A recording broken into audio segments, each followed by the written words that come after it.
What is good? Happy Friday, everyone. Welcome to the SB Nation NFL show. I am Rob Stats Guerrera from Niners Nation. He is RJ Ochoa from Blogging the Boys, and from Bleeding Green Nation, Brandon Lee Gowton, BLG. How you doing? I like how you throw to me first, Stats. That's the correct choice by you. And, it makes sense, too, because you're talking to someone who covers a team that's in first place in their division. So naturally, I should go first, and you should save the guy covering the team last in the NFC East for last. I actually feel sorry for listeners of the NFC East mixtape because we have yet to, in the time that Brandon and I work together here at SB Nation, have a year where the Cowboys and Eagles are both super competitive. Like, one of us is always checked out on the season because that team is out for the season. Like 2 years ago, after the Eagles beat Ben DiNucci on Sunday Night Football, Brandon thought it was a big deal when he surprised us on Monday Night Football Monday to be like, "Oh, the Eagles won!" It's like, dude, they went up against Ben DiNucci. Nevertheless, I am thrilled to be joined by you boys. Always welcome everybody to the SB Nation NFL show. We appreciate if you subscribe to us wherever you get your podcast. If you leave a rating and write a review, we are obligated to read it. Stats forced me to only pick one review to read, just so everybody knows. Are you guys ready for me to do it? Brandon, you have your hand raised though. No, I don't. You did. You literally did. Just to be clear, I don't know what that means. The hand is stretching.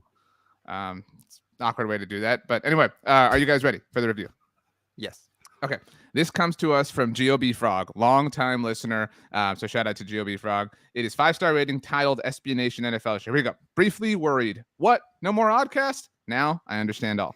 Y'all have been working hard to make this season better than ever, and having BLG join the look ahead XLNT. I think that's excellent.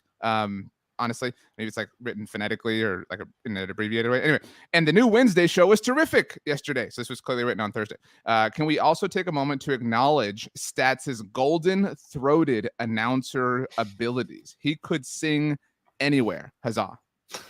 Wow. Okay. I cannot sing at not even close to anything even approximating singing, but I appreciate that. I'm actually starting to lose my voice. And the way it usually goes is the first day, the voice gets deeper and richer. And then by tomorrow, I won't be able to speak at all. So this is at least the good part of it.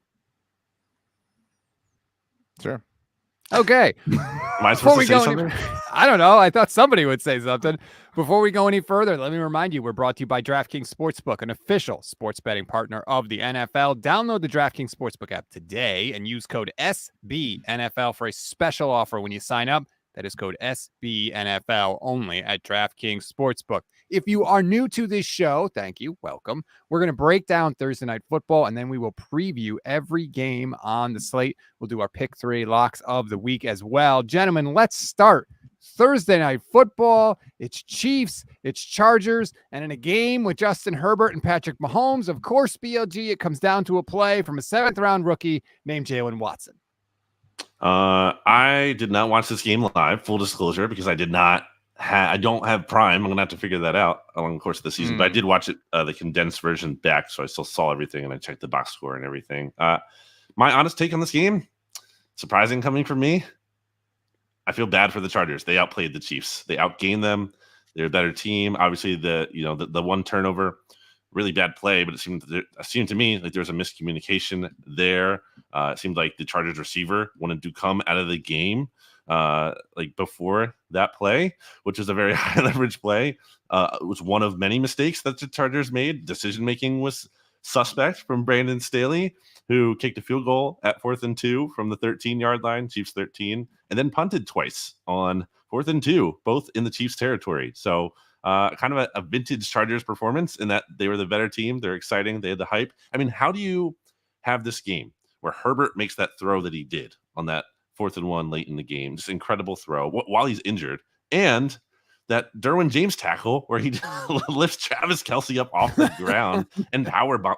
How do you have those two plays in a game and it's a loss? So I feel bad for the Chargers. Kevin Cole from PFF had a tweet that upset the Chiefs kingdom. Kevin Cole's adjusted score has this as 26-15 Chargers. So to your point, Brandon, kind of they really should have won this game, but they didn't. What the hell is that? No, adjusted score? Well, now you sound like them. I think that's fair. Like, I think it's fair to say like they left points on the board. They left meat on the bone. Like, you can quantify that however you want, but like a better coach wins this game. And that has long been my question about the Chargers personally. I don't doubt that Justin Herbert is insanely talented. And people, I hate when we associate a movement to one person. People have now done that with like going for it on fourth down. Like Brandon Staley was the first person to ever do that. Aaron Rodgers was the first person to ever throw a Hail Mary. But this was a really, really poor performance by Brandon Staley. I think you didn't touch on this, Brandon, but I thought leaving Justin Herbert in at the end of the game was kind of stupid. I mean, honestly, and he had the sick throw on fourth down that kind of like had everybody understand what a freakazoid he is. However, the dude could barely move on the third down before. He couldn't even, walk for a short first down gain on whatever it was, 3rd and 2. And so, again, I'm not trying to be like, oh, like games don't matter, winning doesn't matter, whatever. You can make that argument, but you were down 10 points. There was like a minute left. Odds were very, very, very low. Play for the war. Don't play for this battle. Like it just felt really stupid. And I understand Justin Herbert when he's first initially injured. Hey, I'm fine. I can go back in. Fine. Trust him. Give him the benefit of the doubt. But if the dude couldn't even pick up an easy fourth down, I thought it was really reckless. And that's kind of the way the Chargers have been for a long time. They've been reckless with talent. They've been reckless with their quarterbacks. And it's led to situations like this. This is going to be one of those games that people say like 6 months from now, well, if the Chargers really did this, they actually would have been, 13-4 or whatever. So they're actually really good. No, they're bad. Like you can't undo these things. This is who they are. I didn't like you mentioned, BLG, the punting twice in Chiefs territory. They also punted 17-14 with 6:35 left in the third. It was 4th and 2 at their own 33-yard line. They punted. And I think you could make the argument that at down 24-17 with 4:05 left in the game, 4th and 6 at the 38, they punted there. Like, there's no guarantee you're going to be able to stop the Chiefs and get the ball back at that point either. So I would understand if they went for it. I just didn't think the Chargers stayed true to who they were. If you're going to be the team that is willing to put it out there on fourth down, then be that team. Go for it. Go all the way. I think that Staley took a lot of criticism last year, and they can sit there and say like, oh, it doesn't matter. It doesn't affect me. Yeah. It does. It affects everybody. They all hear it. And I think they kind of turtled up a little bit, and I could see you nodding, BLG. So I think you agree with me. Yeah, I think you hit the nail on the head, Stats. The old school, football guys, if you will, they got to Brandon Staley, and they were like feelings and momentum. They did though. They got to him. They're like, you can't go for it all the time like this, and he clearly deviated from that. And I think that's very disappointing. Not just from a standpoint of progressive strategy in football, but just from, to your point, Stats. Like, if you're trying to build an identity, you can't. There's a phrase: you can't date the analytics. You have to marry them. And the Chargers did not do that, and it did not serve them well. And it's a bummer. It's a huge, like, if they win this game, I mean, it's a huge deal. Now, Herbert's injury, of course, is a big kind of, so that's the weird thing. Like, if Herbert doesn't get injured here, I think the Chargers can walk away from this game feeling like not amazing, but like, okay, we outplayed them. We'll get them again later in the year. We can get them next time when the game isn't that in KC. But now with Herbert being injured, like, you can't really hang your hat on that as much. That's a big concern. I do want to say everything you said about the way they played is true and fair, but the Chargers are one of these teams that I think, and obviously we all hope Herbert is healthy and playing as soon as possible, but I think that the injury leads them to lie to themselves. I think they tell themselves, well, Justin got hurt. Like, if he's fully healthy, I think they're forced to look in the mirror and forced to acknowledge, like, hey, we failed. Like, we were not true to our identity. They can now kind of hide behind the injury and say, well, if he hadn't been hurt, we would have been able to do this. I do want to commend you both for criticizing the Chargers so vehemently based on their poor play, their poor coaching, et cetera, et cetera. But I do want to call you both frauds, because you both all off season long have touted the Chargers. BLG, they're going to win the AFC West. They're going all the way, et cetera, et cetera. SB Nation's experts group who picks every single game. Shout out to you, Pete Sweeney. All right. We all have these picks come out on Thursdays. Both the dudes that I'm talking to here, Rob Stats Guerrera and Brandon Lee Gowton, picked the Chiefs along with me. This was pre-Herbert injury, all this stuff. What the hell's going on, Brandon? You're supposed to be Mr. Chargers and you're picking the Chiefs? Emotional hedge, baby. I believe in the emotional hedge. Wow. You don't believe in the Chargers then? You don't. You clearly don't believe in the Chargers. I just said they were the better team. I don't like that adjusted score. Who gives a crap what the score was supposed to be? Dodging the fraud question. Interesting. I mean, the Chiefs were at home. What if we pick the Chiefs and Chargers to split for the year and we just pick the home team? What's wrong Then with you that? clearly don't believe in the Chargers. You think they're super amazing. Just you think they're impenetrable. Just because you believe in a team doesn't mean you pick them to win every week. I didn't pick anybody to go undefeated. That doesn't mean I don't believe in anybody. By the way, Patrick Mahomes now in his career, 22-3 against his division. That is obscene. That is Tom Brady AFC East good. But the Broncos have been awful, like his entire career. Like that means nothing. Like that inflates things. I mean, the Chargers also Charger, and the Raiders have had a number of messes and rebuilds in that process. Like, I'm not saying Mahomes is in Tom Brady's AFC East, but like it hasn't been the current AFC West his entire time there. I don't want to take away any credit. I thought Mahomes was awesome. By the way, we're not even talking about him. Like, we continue to underrate and underscore the Chiefs, or not underscore. We overscored them. Like, they were awesome. We saw, like, again, an amazing offensive display. Patrick Mahomes remains the best quarterback in the NFL. And both of these guys just playing at an extremely high level relative to quarterback play elsewhere. I mean, just really impressive. Not oversold by any means. This is like everyone hyping up this division and this matchup, especially. Like, yeah, it's exactly what it should be. I want to give a shout out to Kyle Posey, our own Kyle Posey of Niners Nation, with the tweet of the game last night. Quote, Clyde Edward-Hilaire's face mask is so hideous, he should be penalized for it. What the hell kind of helmet was that from him? It looked like a helmet from like the 50s that he just put a visor on. Did you guys see that? There is a new wave of helmet models. Zeke Elliott wears one too. I mean, these are all obviously designed for concussion-related purposes. It looks pretty strange. It looks very and like this is more the Cowboys helmet. The Chiefs one's like kind of stocky, like it's just the red. But like it looks kind of Power Rangers helmety. Like, you know what I'm saying? Like you look, like I feel like Zordon's about to call them like to the base center or whatever. It's wild. It's weird. But Clyde had a great game too. Like another underrated player on the Chiefs roster. That was a solid Power Rangers reference by you. Speaking of Power Rangers and colors, real quick thoughts on the Chargers uniforms with the white and then the yellow bottoms and then like the blue accents with the sleeves and stuff. They have no bad uniforms. Anything they want to wear, they're awesome. These are my least favorite, to be clear. Like, I don't really like the gold pants with the white jerseys. I will say I don't like the powder blue jerseys anymore because the numbers on them are white and the numbers on the helmet are powder blue. I hate when they don't match. Like, I hate when that happens with Alabama. I hate when that happens with the Commanders, or the football team in the past. Like, the numbers have to match. So this was the best version of that, I will say. This is not a question for you, Brandon, so sorry. But Stats, what did you think of the broadcast? Amazon Prime, first one. Pretty cool, all things considered.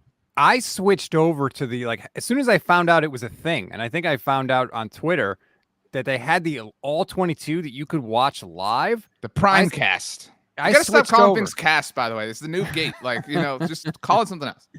It was awesome to be able to see the whole field in real time, especially on like third downs when the quarterback has to pass and you drop back. It's like, oh my God, I felt like, right away, like, okay, you know what? Nobody was open downfield on that play.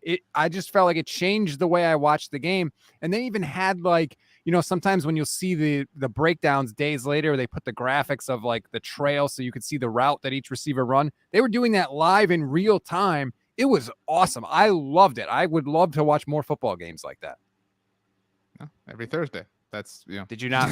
Did you not agree? Like, no, I don't like fall in love with the all 22 angle like during the game. I mean, NBC had that for Sunday Night Football for a stretch and Thursday Night Football as well, right? Like they did it. But it's fine. I mean, like I want the broadcast to feel like the conventional broadcast. Like that's the moment in time is for the broadcast for the game. Let's enjoy that. Let's soak it up. I thought the graphics were okay. Like, it's new. Like, anytime there's something new, it's a little bit weird. Do you feel like the camera was like more clear? Because I think it was. And I think there's I read there were 2 sky cams. I think from like an equipment standpoint, this is akin to a Super Bowl. Like that. I mean, when you have like literally all the money in the world, you can throw stuff at it like that the way Amazon's doing. I didn't feel like that, but I was watching it on my computer, not on my TV. And so maybe it was my internet connection. Brandon? Next week, you want Thursday Night Football on Amazon Prime for Steelers Browns? I'm going to try to maybe talk to someone I know who might be able to assist me. Look at this. First name Jeff, last name Bezos. Yeah, that's actually who I'm going to contact. Sure. Just text him. I'm sure he'll hit you right back. All right. Congratulations to the Kansas City Chiefs. They get the win. Now it's time for our pick 3, which is brought to you by DraftKings Sportsbook, an official sports betting partner of the NFL. Download the DraftKings Sportsbook app today and use code SBNFL for a special offer when you sign up. That is code SBNFL only at DraftKings Sportsbook. Shout out to you, RJ, and you, BLG. You got the locks of the week right last week. BLG, you had Dolphins minus 3.5 over the Patriots. RJ took the Vikings +1 over the Packers. You were both right. I took the Eagles minus 4.5 against Detroit, which looked awesome for a super long time and then ended up not working out. Let's go to week 2. RJ, where are you going? Well, you all know how much affection I feel for the Indianapolis Colts, who basically proved me right for all of week 1, except for the very end, kind of like you stats, a little bit of a backdoor cover in that sense. The Indianapolis Colts are headed to their, I guess, like Krypton. Like, they're literally heading to the planet. Like, it's not just kryptonite invading them. It's literally heading to the planet that is completely and totally dominated by their weakness, and that is Duval County, Jacksonville. Look, I know the Jaguars did not look great last week. One of us went into the ice box trying to pick them. I won't say who. However, the Jaguars against the Colts at home, 3.5 points. I will take them, and I will feel great about it. Let's go, Jaguars. Shock the Colts again. Put them at 0-2. Expose them for the frauds that they are.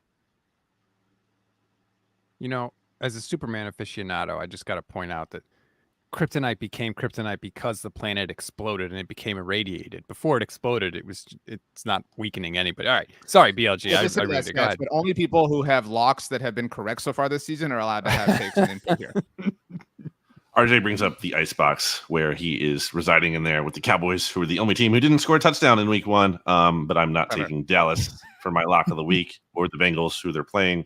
I am going with the emotional hedge, as I referenced earlier, and I'm taking the Vikings 2.5 in Philly against the Eagles.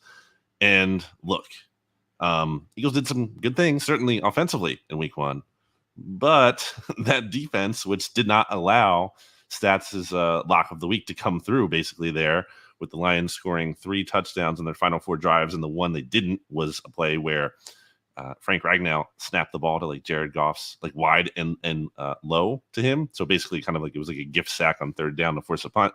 I am taking the Vikings because, to RJ's credit, they look pretty good in week 1. And moreover, Jonathan Gannon does not deserve the benefit of the doubt at all. Anytime his defense has gone up, a quarterback who, as you know, not even a big Kirk Cousins guy, but I will admit he offers some level of competency at the very least. And any kind of quarterback that Jonathan Gannon has gone up against that, it hasn't been pretty for the Eagles. The fact that the Lions had the 2nd most productive offensive output from week 1, only behind the Chiefs, like that's pretty discouraging for this Eagles defense. So I have to take the points here. They're too tempting. I'm going to go with Minnesota 2.5 at +2.5 in Philly. I'm going to head to Santa Clara. I'm going Niners Seahawks game. I do not know why people think the 49ers are going to blow out the Seahawks. It is beyond me. Do you know? I don't know if anybody realizes this. The Seahawks dominate the 49ers. They are 14-2 against the Niners since 2014. And you're telling me I get 8.5 points if I pick the Seahawks? This is easy. Weird stuff always happens in these Seahawks-Niners games. Give me the Seahawks. I will take the points. And sadly, that's going to come true because it's come true pretty much every time since 2014. You guys are so emotional. Oh, I'm so scared of my team. I can't commit. Oh my gosh, I have to protect myself one way or the other. Come on, stand up for yourselves. Jeez. The Vikings was a hot pick in week 1, by the way. Week 2, it's copycat league. Can we get to our same game parlay, please? Only if we all promise to not be stupid about it. So okay. So before we get into that, let's first acknowledge the only person here who had their part from the parlay hit last week. It was lame. That's why. It was lame. Oh, yeah, but I gave the people, our listeners, ostensibly, who are trying to win money and bet things, I gave them something that actually happened and put them closer to putting money in their pockets, unlike you guys. That is true. BLG had the Bucs minus 2.5 for his leg of the parlay. He won. RJ and I came up short because the Cowboys couldn't even score a single friggin' touchdown. This week, Bears at the Packers, Sunday Night Football. RJ, where are you going? Well, Once upon a time, I was a big believer in Justin Fields. That has not aged well. I don't think it's aged in its entirety. For what it's worth, Justin Fields is 1-0 against Trey Lance here in 2022. So, sorry, stats. I actually don't think you care. I think you're kind of like are enjoying the chaos. I totally get that. But anyway, the over-under for Justin Fields passing yards in this game, 199.5. So he's got to throw for 200 yards, basically. Make it real simple for you here. Do either of you know how many starts Justin Fields has in his NFL career? The answer is 11. Do either of you know how many times he has eclipsed 200 yards passing? Brandon, very quick guess out of 11. 3. 4 is the answer. One of them on the road at Lambeau Field, where he will be on Sunday night. Now, look, I'm not saying that is really kind of like what matters here, but what's going to matter here is Aaron Rodgers is pissed off. Aaron Rodgers is going to put up a monster number, and the Bears are going to be playing a lot of garbage time. It doesn't matter how this happens, all right? This is just over-under, 199.5 yards passing. Justin Fields, easy money, hit the over. I'm going to go with kind of, some synergy in here. If it's, you just said Aaron Rodgers is going to be angry. He's going to presumably play better than he did in week 1 against Minnesota. I am taking a bit of a bold pick here, but I'm not afraid to do it. I mean, you're all of you, all this criticism I get for making the smartest pick last week. I'm going to go a little bit more out on a limb. I could have gone Aaron Jones anytime touchdown scorer, but that's not what I did. I went first touchdown scorer, and to kind of give you the difference there, and these odds will shift or whatever, we'll see. But at the time that I put this in to kind of see how this might play out, if I did the anytime touchdown, it would have been $10 to pay out $52.50. I did the first touchdown, and that's $10 to pay out $93.81. Aaron Jones has 6 touchdowns in his last 6 games against the Chicago Bears. And if you take out quarterback runs from the 49ers rushing performance against Chicago last week, the Bears allowed 24 rushes for 122 yards, so 5.1 average and 1 touchdown. Aaron Jones only had 10 touches against the Vikings. That is criminal misuse and underutilization. I think that the Packers are going to look to fix that. And with their kind of suspect wide receiver situation, I think Aaron Rodgers is going to have to realize that Aaron Jones is one of his best pass catching options. I think the Packers start the game off hot with a score, and it's going to be by Aaron Jones. All right. Well, you guys didn't take the low-hanging fruit, so I'm going to. You both said it. Aaron Rodgers is going to be coming out here with something to prove. I will take Aaron Rodgers over 1.5 touchdown passes in this game. If the Packers score 3 touchdowns, 2 of them are going to be passes by Aaron Rodgers. I just feel like that's how their team is built. He would have had a touchdown if Christian Watson could catch the friggin' ball last week. Aaron Rodgers couldn't have handed it to him any better. So I'm taking Aaron Rodgers over 1.5 touchdowns. When the Packers score, it's because he throws TD passes. They're going to score this week against the Bears. So give me that. All right, that is this week's Pick 3, brought to you by DraftKings. Let's take a quick break. When we come back, we will run through every single game left in Week 2. Back here on the SB Nation NFL show. All right, guys, are you ready? Are you prepared? Are you ready to fly through these games, RJ? I am, but only if you update people on our pick standings so far this season. I think that's important. There has to be some accountability here. We do pick the Thursday night game ahead of time. Again, both of the frauds picked the Chiefs here, so they got one right so far to start the week. But Stats and I tied for the lead so far on the show on the season. We are 9-6-1 apiece. Stats. Shout out to the Colts and Texans now. Making it complicated to make graphics with the record being just a little bit more wide. BLG, you are 1 game behind us. Not good enough to be 9-6-1. You are 8-7-1. So sorry about that. All right, let's have you lead us off then, RJ. We'll start in New Orleans, where Tampa comes to town. Saints are getting 2.5 points in this game. Brady is 0 for 4 against the Saints in his Bucs career with 8 interceptions in those games. There's a lot of death, taxes, and insert whatever here happening this year, week in week 2.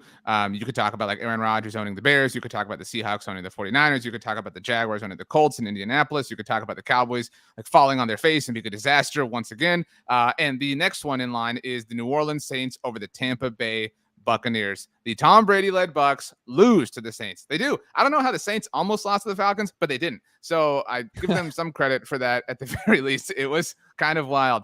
This is maybe the best Saints team that Tom Brady has ever faced since joining the Buccaneers. At least it's not the worst. I mean, I don't know. This is in New Orleans. Correct me if I'm wrong, Brandon. I know I was wrong on the game being in Atlanta last week. So I just, the vibes are very positive with the Saints right now. We always talk about negative vibes with a lot of teams. The Saints have positive vibes. Like, they can figure things out. I know the Kamara stuff is weird, but like, I trust so few teams to like find a way to grit it out. The Saints are kind of in that box for me. I will take the Saints plus the Bucs. Look, the Cowboys are a disaster. All right, let me be very clear about this. The Bucs were like, the Cowboys were kind of in that game. Like the Cowboys were kind of hanging with the Bucs. So I do not believe in Tampa until I see them show it against a real, true, actual NFL team, one that is not the Dallas Cowboys. I don't understand how the national media I just go so soft for the Saints. The Saints team was down 16 points early in the fourth quarter against the team that chokes like no other team.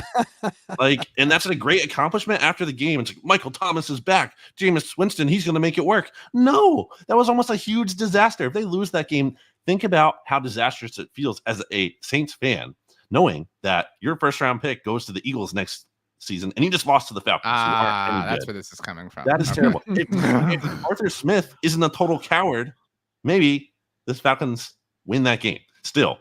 So I'm not buying the Saints at all. I don't think the Bucs looked amazing in week 1. I agree with that, but Leonard Fournette looked pretty good, and it's still Tom Brady. I'm not going to doubt him. I know the Saints have had the Bucs number, but I think that's time for things to change a little bit, and I'm going to take the Bucs here. I don't like what's going on with the Bucs. Godwin's banged up.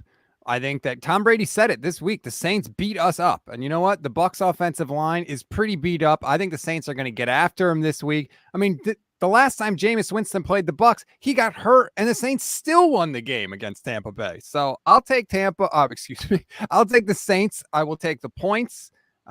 Sometimes guys just have your number. There's weird matchups. Bill Miller used to dominate Mariano Rivera. I don't know how. Bill Miller was utterly forgettable as a baseball player, but he figured it out. So sometimes weird stuff happens. I will take the Saints, and I will take the points. Wait a minute. So Brandon is the only person who is picking the Buccaneers. Brandon, that means you are in. Steven, do it.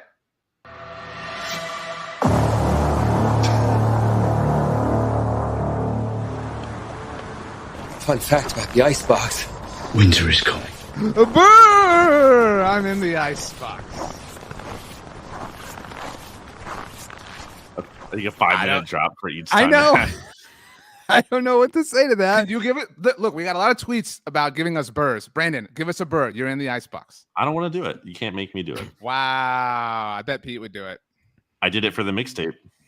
You did. That's fair. Can we go to Baltimore now? Dolphins coming to town. Ravens. Baltimore. What's that? You say with a D. Baltimore. Baltimore. That's how Dolphins coming to town. Ravens giving 3.5 points. Remember, this was sort of the game last year that got Miami on track. They started to go on their long win streak. This is going to be interesting. Ravens by 3.5. BLG, where are you going? Give me the points, baby. Why would I stop doubting the Dolphins now? Tyreek Hill is a game changer for this team. I said it before the season started. We saw that in week 1. You know, I'm still not like all in on Tua as like a Super Bowl contender, but I think this Dolphins team can be decent. And, you know, the actual winner of the game is more of a toss-up, but I like the points. I think it's be a competitive game. I think it's going to be close. I'll lean with the Dolphins, and I really like the points here. Interesting that Brandon chose a team who starts with a D after the Baltimore stuff, and not doubting. You should have said Dolphins for like the full alliteration there. I will take the Ravens and take them to cover. They're one of the only teams who I felt like did their job last week. Like, you're playing a crappy team, go beat the crap out of them. So I trust the Ravens. We all think they're going to be amazing this year. Lamar's going to find a way over and over again. Ravens, easy money win. I think this is like the first like, whoa, maybe the Dolphins aren't amazing, type of game. I don't like. Fine, they beat the Patriots. The Patriots stink. We all think that. Like, this is not that. This is a very, very different team. Yeah, this is a measuring stick game for Miami. You beat the Patriots, and then you beat the Ravens, and people are like, oh, okay, maybe this is going to be pretty good. This was the game last year. Remember, this is when the Dolphins blitzed the hell out of Lamar Jackson. They blitzed on 30 of his 50 dropbacks in that game last year. They basically went cover 0, and they were like, hey, dude, figure it out. And for the most part, he could not do it. I think he's going to be chomping at the bit to get back at them. I'm actually going to display a little faith in Lamar Jackson. I will give the points in this game and pick the Baltimore Ravens, which means for the second straight week or second straight game, BLG, I hate to say it. Don't do it again. No, we can't do it every time. That would be like so long. Fun fact about the icebox.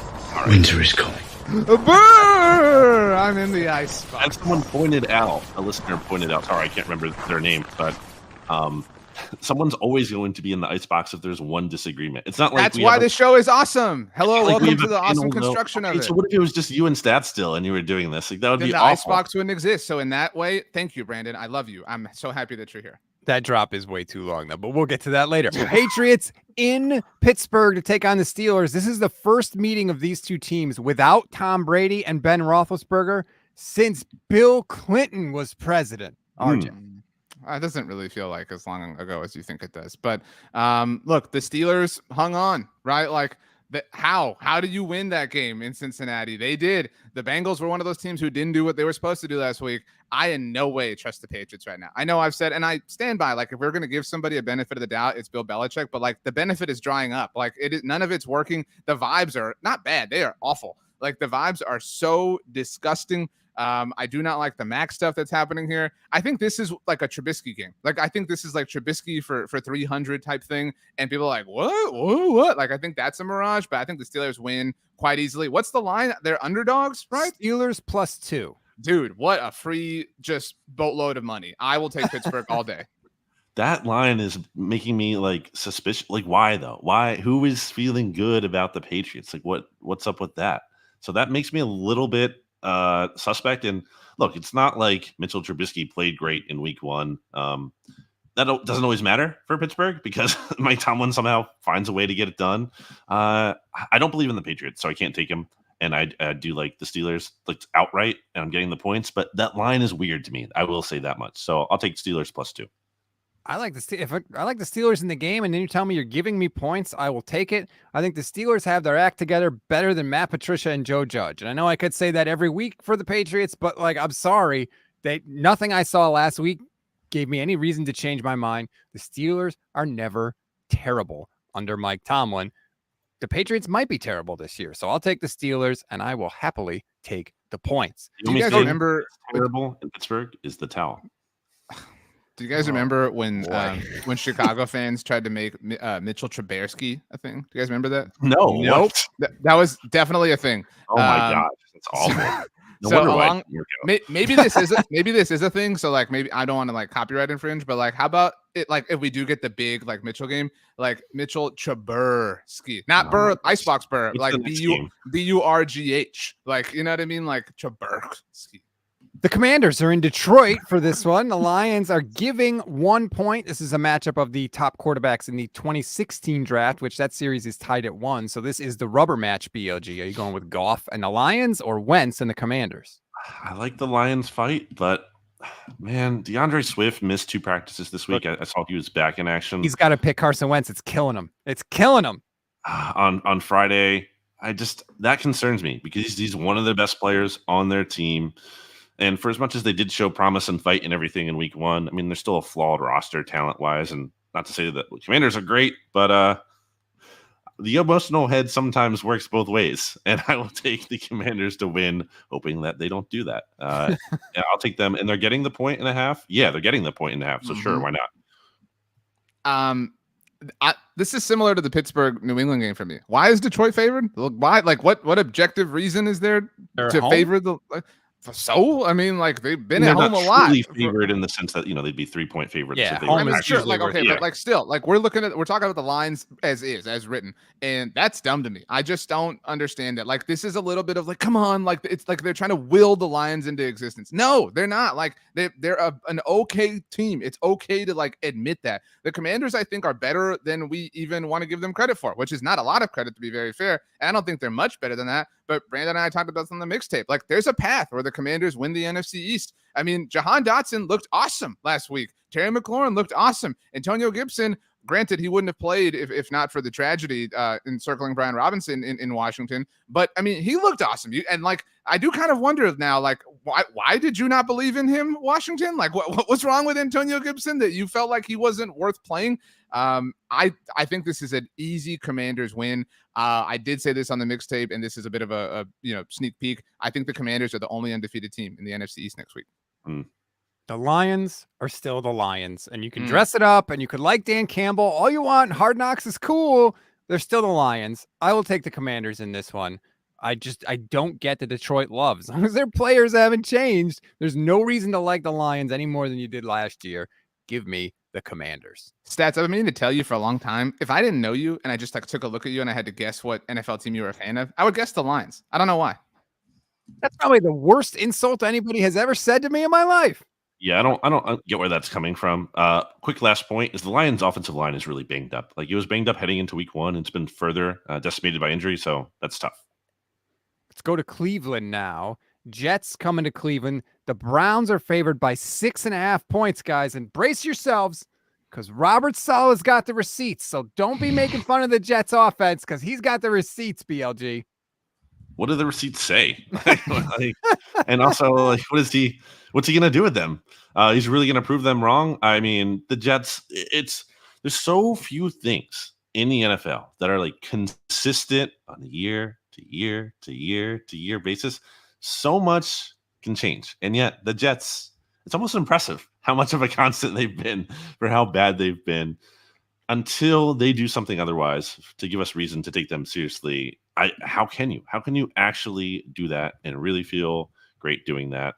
The Browns, I thought they were going to be worse than they were in week 1. I thought the Panthers would find a way to beat them. They did not.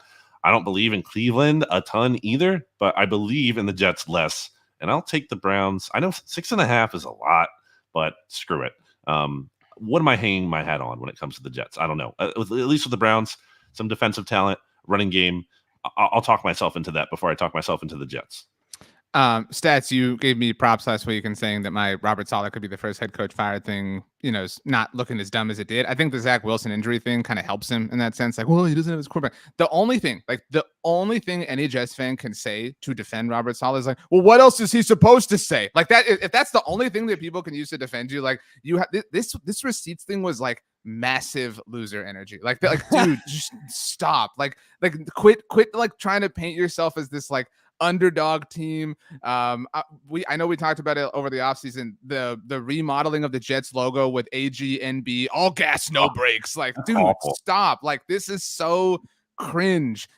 Robert Saleh is an elite defensive coordinator, but he's starting to further and further move into that box of like great coordinator, not necessarily a great head coach. I agree with Brandon. I mean, the Jets find a way to be super consistent. I hate to give the Browns any credence whatsoever because obvious reasons, but Kareem Hunt was like a huge lift. Like their roster does, like I know I said last week, I kind of challenged them like, hey, you're supposed to be a Super Bowl contender. You should be able to survive then with Jacoby Brissett. They kind of proved that's the type of football roster that they have. I think the Colts really wish they had Jacoby Brissett right now. At least they should. I think Jacoby is a great person and a great story to root for. I think the Browns cover if you care about the money involved. So apparently Nick Chubb is calling the tandem with he and Kareem Hunt Chunt. I cannot tell you how much I hate that. If they were playing anybody else except the Jets this week, I'd probably pick them to lose just based on that alone, because that is disgusting. But then Robert Saleh has to go with this whole receipts thing. And you know what else he said? And this is something that I swear to God, every Jets head coach pretty much in my lifetime has said, and they have all been wrong. He said, oh, it's not the same old Jets. That is the kiss of death for a Jets head coach. That's when you know he's worried about his job security. When he gives you that line, guess what? It is the same old Jets. They're terrible. Give me the Browns. I will gladly give the 6.5 points. Let's go. Robert Saleh. We are not a clown show organization. Right, exactly. That's big loser energy, as you like to say, BLG. Okay. Panthers at the Giants. Big Blue is giving 1.5 points. And I feel weird about this. People feel great about the Giants because the Titans missed a game-winning field goal, and they're down on the Panthers because the Browns kicked a 58-yarder to win. RJ, where are you going in this one? I think I know you're not saying the Panthers are great, but I think the Panthers are maybe not as good as like that statement implies. I do think that they're not a joke. I think that there's still enough to get Matt Rule fired at the end of this season. But I do think like we have to remember when the Panthers acquired Baker Mayfield. I do think the DJ Moore assance is coming. I do think the Robbie Anderson assance is coming. I think we'll get like some fantasy production. We'll get some like red zone moments out of this team at some point in time. Last week just wasn't it. Plus, I think the fact that Baker's not playing the Browns like frees him. Like that is when Baker is at his worst. Like I know people say like, oh, well, he's so great at these like epic moments in epic games. Not in the NFL. Like in the NFL when it comes to like being doubted or whatever, when he's like king tryhard in that moment. So you know what, Baker? Go play the Giants. Like, get revenge for Matt Rule, who thought about coaching the Giants, whatever. But, like, I just do not trust the Giants. Daniel Jones looked awful in this game. To our demise on the mixtape, Saquon Barkley kind of looks back a little bit. But I don't think that's enough. I mean, this is the bowl of, like, overrated running backs and whatever. So I really don't care about this game, but I do think the Panthers win. This has to be the first time the Giants are favored in, like, 3 years. I can't think of another time that the Giants would have been favored. The vibes are really bad in Carolina from the head coach, quarter. I'm not feeling. By the way, Robert Saleh makes Matt Rule look kind of cool, like right now, like this week at least. Think about that. That's the Giants are banged up. That's tough. They're going to be missing Aaron Robinson. When Wandale Robinson is out as well. So bad week to be a Robinson on the Giants. Apparently, Kayvon Thibodeau is doubtful, so it doesn't look like he's going to be playing just yet. All that said.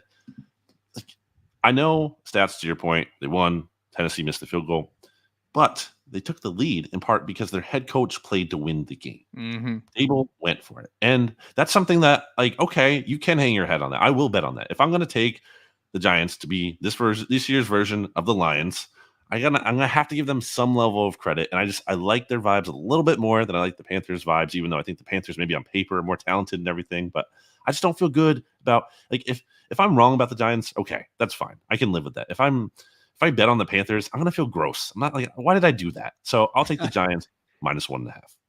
I mean, think of like the Giants have always good vibes because they converted a 2-point conversion. Like that's how low the bar was for New York. Like I don't know. Let me ask you guys. I would feel much better about the Giants in this game if they were starting Tyrod Taylor instead of Daniel Jones. Wouldn't you? Yeah, but that's not what yes. Yeah, that's not what the season is about for them, though. Like, and no, but what? I know we're picking the game, but like it's not about beating the Panthers in week 2 for this team. Right, but like, what does it say about the state of your franchise that right now, like, we pretty much all agree they'd be better off with their backup than Daniel Jones. Well, I don't feel that bad about Baker with the Panthers. I really don't. I think the Panthers have, like you said, BLG, have more talent than the Giants. I think that if the Panthers won that game last week, which they very easily could have, people would feel a lot better about them this week. I'm going to take Baker and the Panthers and the points. I feel good.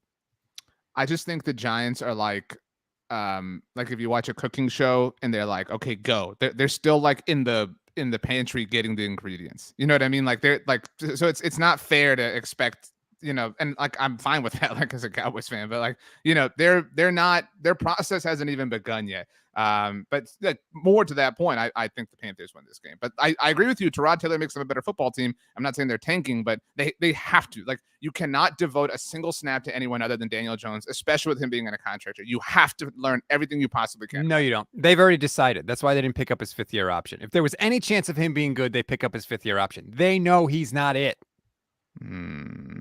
I think there's a larger likelihood that Daniel Jones is the long-term franchise quarterback for the Giants than Tyrod Taylor, though. Like, right? Oh, like, Taylor's not. He's just better right. So, like, Daniel Jones. It's an exploratory year. That's all it is. All right, last of the early games. Colts at Jags. Jags getting 3.5 points. The series is tied 3-3 in their last 6, and each team has scored 135 points in those games, RJ. Colts are frauds. Colts are frauds, and they benefited from the Texans collapsing. I mean, you talked about the Lions and the Eagles and whatnot. Like, it took a collapse of the lowly Houston Texans for the Colts to salvage a tie. I mean, and by the way, I tweeted during, like, after the tie happened, I wonder who Chris Ballard and Frank Reich are going to find as their new fall guy. Who's going to be the dude they throw under the bus? Well, his name is Rodrigo Blankenship. Well, how could Rodrigo? He missed the kick. All right, if not for Rodrigo, we win. Look, guys, if not for Andrew Luck retiring and Rodrigo Blankenship on Sunday against the Texans, we would have won 10 Super Bowls by now. All right, so everybody feel bad for us. Everybody feel sorry for us. No, I will not pick the Colts. I don't care what the line is. This is such a fraud loser team to me. Go Jags. The Colts bye week is in week 14, late bye. They actually play the Cowboys right before that. Do you think Nick Foles will be the starting quarterback before then? No. Okay. No way. Don't think Nicky Foles comes in? All right. Not if Matt Ryan's healthy, obviously. Something to watch. Dougie P versus Frank Reich. So far, if I'm not mistaken, Doug Peterson has never lost to Frank Reich. So why not keep that going? Jags, home dogs. I'll go with Jacksonville, even though when are we going to see more out of Trevor Lawrence? Stats, right. I know you've been beating that drum for a while, but when is it going to happen? Go ahead. Well, anytime we want to criticize Trevor Lawrence, I'm waiting for it. Give me the Colts in this game. Trevor Lawrence, when is this awesome quarterback going to show up, right? We've all been waiting for it. We're killing Trey Lance after one game in a monsoon. Trevor Lawrence started all last year and led the league in interceptions. Last week, he didn't look like anything special. Anytime he wants to show up, I'm waiting for it. In the meantime, I'll take the Colts and I'll give the point. Who did you pick, Brandon? I don't think it was hard to discern. Jags with the points at home. It's really goes against my emotional hedge thing here. It's more of manifesting. I want Doug Peterson to do well, so I'm going to take him and I'm going to root for him. Well, Brandon was in the icebox for the Giants game, but we don't need to drop again. Okay, we don't need the stats. Give me a burr, please. I'm begging you. You're in the icebox for the Colts. Let's get to the late games. Cardinals at Raiders. Raiders giving 5 points in this one. The Cardinals actually on the road have been pretty good the last 2 years. They're 12-5. BLG, where are you going? No, come on. I don't care. The Raiders easily. Come on. What do you like about the Cardinals right now, people? Without DeAndre Hopkins, Kyler's doesn't. What is Kyler Murray without DeAndre Hopkins? Nothing. Give me the Raiders. Come on. I agree. The Cardinals are their big prize from week one was we got blasted, but it was the Chiefs. So who, it's not really a big deal, right? Now the Cowboys have started their chaotic turn this season. It is swirling in the air. I think Hard Knocks is going to be a great season, mid-season. We're going to see some drama. I think that we're a Kyler Murray, fight on the sidelines that. That is in the mix. I think there's something that's going to happen here. I'm here for it. But that's really the only thing that can happen to make this team interesting. I don't even think there's enough to fight. Well, but you mentioned Trevor Lawrence stats, and that's a great point. But if this was another team that was the last undefeated team in the NFL last year that collapsed the way they did, that had the drama they did, the Kyler thing, the quarterback clause, and all that stuff, it is such a huge indication at how irrelevant the Cardinals are, that they get no attention for all of this chaos. You know what I mean? It's wow, your team and quarterback literally hate each other and literally put it into writing with millions of dollars on the line. That's cool. Jameis is the starting quarterback for the Saints, though. Let's talk about that. The Cardinals suck. Give me the Raiders. I think the more we find out about the Cliff Kyler relationship, the more we're going to see that it's not really something that they should have signed up for long term. I mean, immediately after the loss last week, Cliff Kingsbury is criticizing the team's practice habits. Well, that's your fault, dude. You're the head coach. You're the one that's in the best position to address that. I just thought it was a really weird way for him to go. The Cardinals are supposed to be good at this. This is supposed to be the good Cardinals that we're seeing before they collapsed. They didn't look good last week. I'll take the Raiders in this one. 5 points. I'm not totally sure they're going to win by more than 5. I'll give the points in this one. But, yeah, I don't think there's a chance in hell that the Cardinals win the game outright. On that point about the Cardinals, last thing, how do you have any faith as a Cardinals fan that they're going to turn it around when you're always terrible late in the season? And they do get Hopkins back, but still the damage probably done at that point. I do want to say one more thing. Do y'all know if JJ Watt's playing in this game? I know he was practicing again, right, but I don't know if he's actually going to play. You know what I think ruined them? Honestly, I'm somewhat tongue in cheek, but remember last year they were the last undefeated team, and everybody's kind of nobody really bought it. There was a clip of JJ. It was on Inside the NFL or something that on the sideline after one game talking to some teammate. Stats, I'm sure you've seen it. He was maybe we're just better than everyone. No, You're frauds. Like, you're frauds. JJ was the kiss of death that happened to this Cardinals team. He's just so he's just so annoying. I don't know. I just don't in all like just cornball NFL right. team. Yes. Him, Russ Wilson's on that team. What? It's terrible. Speaking of cornball, let's go to Russ's game in Denver. The Texans come to town. The Broncos are favored by 10 points, BLG. What do you got? Man. It's a tough thing for me because on one hand, I love Russ. On the other hand, the vibes felt off to me going into week one. He makes it hard. Yeah, he does. He makes it hard to love him. He really does. Hard, especially lately. What's the line here? It's the Broncos are 10. Yeah, I know. Give me the Texans with the points. I can't do it. I can't trust the Broncos right now. I know, they should have beaten Seattle. They were close to the end zone, but like they didn't, man. And the Houston Texans are not good by any means, but they're not lifeless. There's some juice, not like a little bit of juice, not much, but there's a tiny bit of juice with them. And I just don't feel good about Denver right now, man. I don't. So give me the points. Wait, but who wins? Just to be clear about your answer. Broncos to win, but give me the points for sure. I wrestled with this myself. Like, what does it say about all of us that we're like, I don't know. I mean, it's really tough scene for the Broncos. I'm going to take the Broncos to win and to cover. I do think there's a little bit of like pissed offness and stuff. Like there were good things. Like, it wasn't all the bad vibes. I think that like the Nathaniel Hackett thing was so bad that it shadowed how he owned up to it. I mean, like not a lot of coaches would do that. And I know it was like kind of a half owning up to it. He didn't own up to it. But okay, like still, he like it was like an inch of owning up, And so I think that they're the kind of like fraud good team that's gonna like beat the crap out of bad teams that will like help influence their like averages and things like that. Like differential, right? Like it won't move the needle on like DVOA and stuff that matters. But people will be like, well, they're number one in total yards and stuff. And like so, this is kind of that game for me. It's Russell's debut in Denver. Like it's a mile higher than sea level, so we call it mile high. Like in retrospect, they are the perfect team for him. Like the fact that they still like pound that drum is like that. It's just a match made in heaven. I think they win and cover.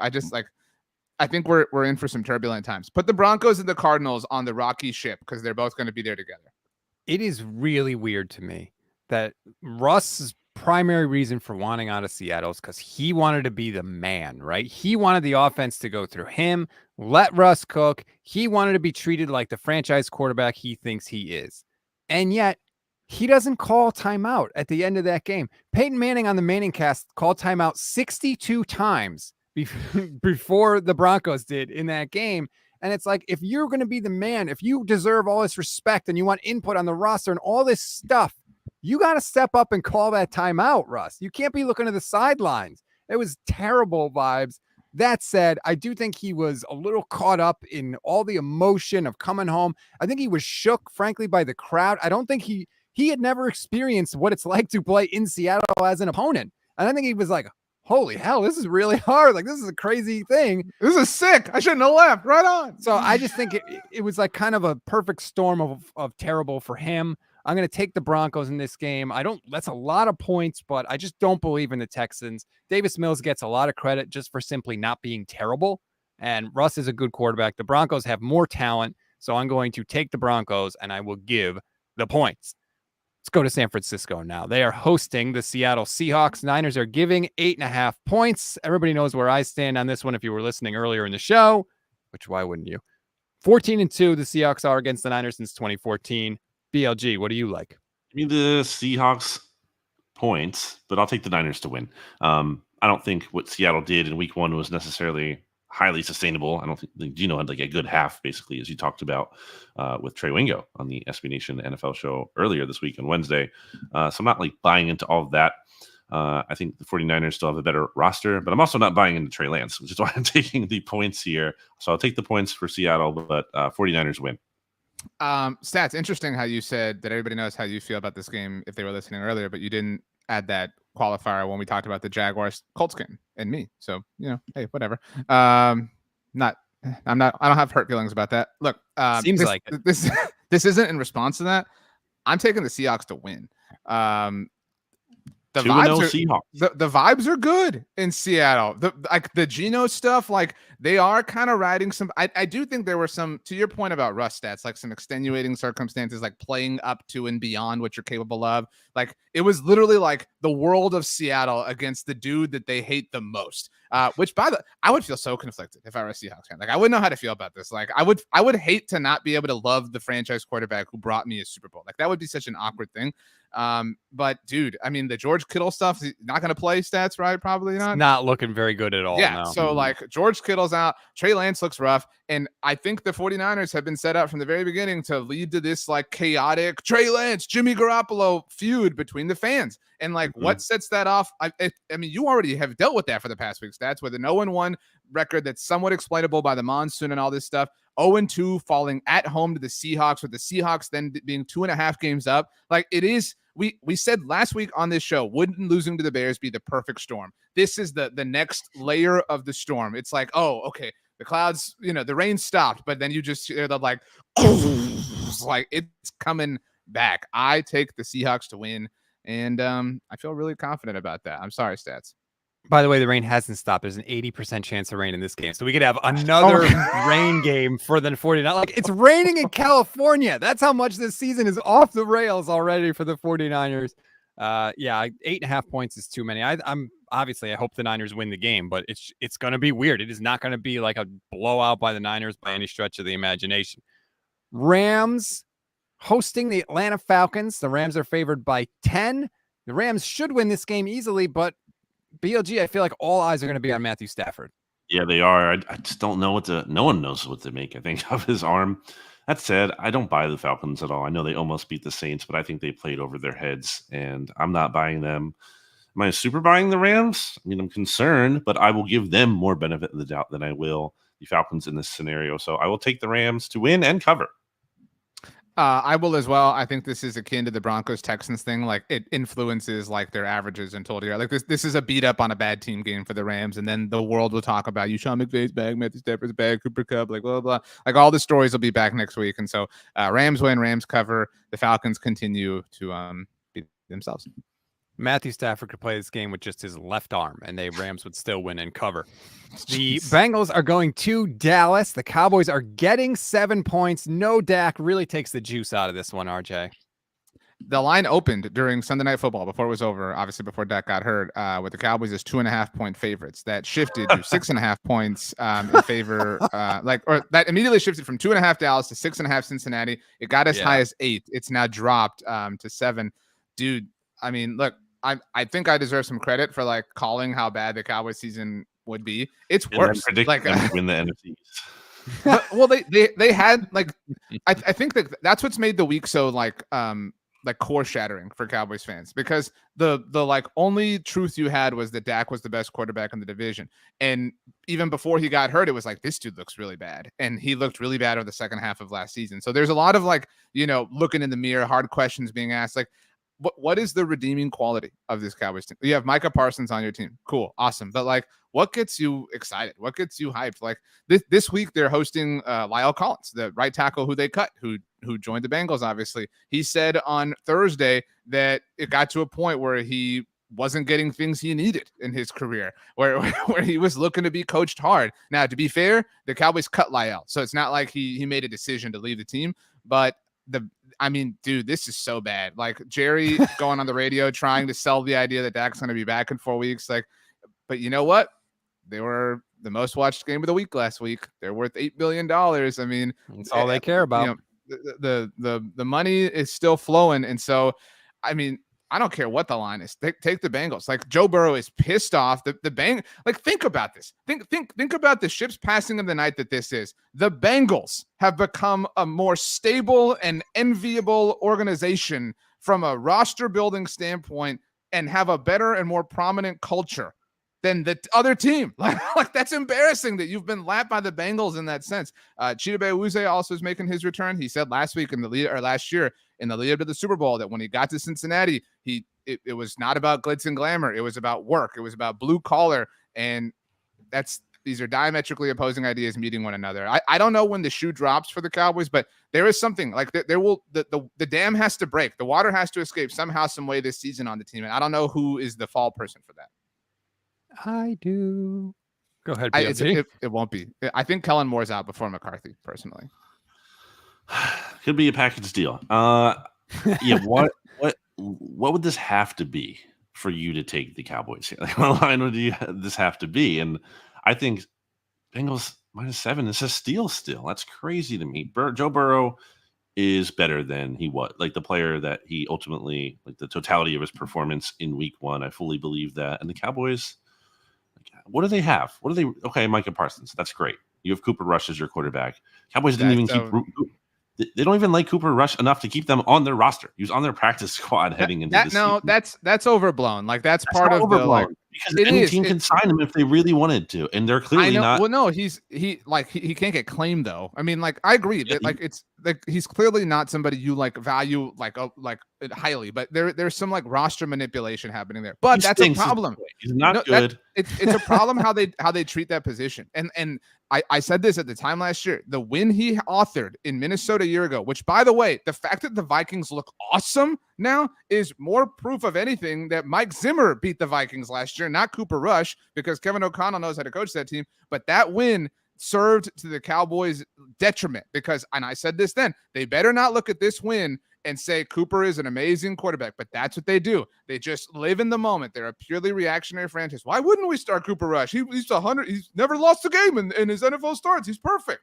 Stupid. Cowboys lose, Bengals cover. That's my pick. 100%. Joe, the fact that Joe Burrow was even in that game after so many turnovers is a statement to he's just mentally he's like a piece of iron, man. He is tough as nails. The Bengals are going to win. They're going to cover. Okay, Sunday Night Football. Bears, Packers. Packers favored by 9.5 points. They are 23-4 against the Bears in games started and finished by Aaron Rodgers, BLG. This is our same game parlay game for those who will recall earlier in the episode, a long time ago. Come on. The Packers are not as bad as they were in week 1. I know there's concerns there long-term, absolutely, but it's still the Bears we're talking about. I have not checked the weather forecast, but I'm assuming it's not going to monsoon again and kind of create a weird variable there. Not a Justin Fields believer. Well, this is in Lambeau, not Chicago, just to be clear. Either way, yeah.